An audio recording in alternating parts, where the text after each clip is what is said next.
டித்வா புயல் சம்பந்தமாக அரசாங்கம் எடுத்த நடவடிக்கைகள் சம்பந்தமாக குறை கூறாமல் இங்கு குறைபாடுகள் இருந்திருக்கிறது என்பதை சுட்டிக்காட்டி நான் இங்கு ஒரு உதாரணத்தை மாத்திரம் சொல்ல விரும்புகிறேன். வவுனியாவை சேர்ந்த தணிகாசலம் பத்மநிகேதன் என்பவர் ராஜாங்கனையிலே வெள்ளத்திலே சிக்குண்டு இறந்தார். அவர் நேஷன் ட்ரஸ்ட் பேங்க் என்ற வங்கியிலே கடமை புரிகின்ற ஒரு நபர். ஒரு நேர்முக தேர்வுக்காக கொழும்புக்கு செல்லும் வழியிலே அந்த பஸ் நீரிலே சிக்குண்டு அங்கு அவர் இறந்தார், கொல்லப்பட்டார். ராஜாங்கனை போலீசார் அவ்வாறு கொல்லப்பட்டதாகத்தான் அந்த பஸ் சாரதிக்கு எதிராக வழக்கு தாக்கல் செய்திருக்கிறார்கள். அந்த வழக்கிலே பஸ் சாரதி ஒரு கொலையும் 64 கொலை முயற்சியும் என்று அந்த பஸ் சாரதிக்கு எதிராக வழக்கு தாக்கல் செய்யப்பட்டிருக்கிறது.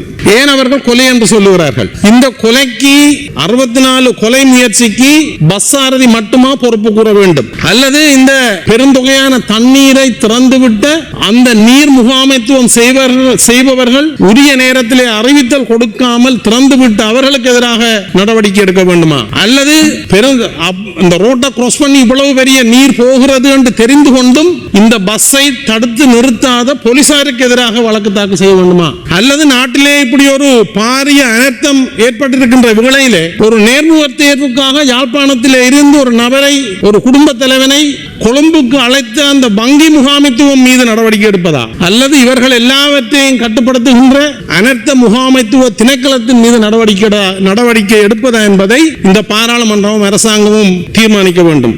ஏன் நான் இதை சொல்லுகிறேன் என்று சொன்னால், பிழைகள் நடந்திருக்கின்றது, தவறுகள் நடந்திருக்கின்றது. எதிர்காலத்திலே அந்த தவறுகள் ஏற்படாமல் இருப்பதற்காக நாங்கள் ஒன்றிணைந்து பயணிக்க வேண்டும் என்று கூறிக்கொண்டு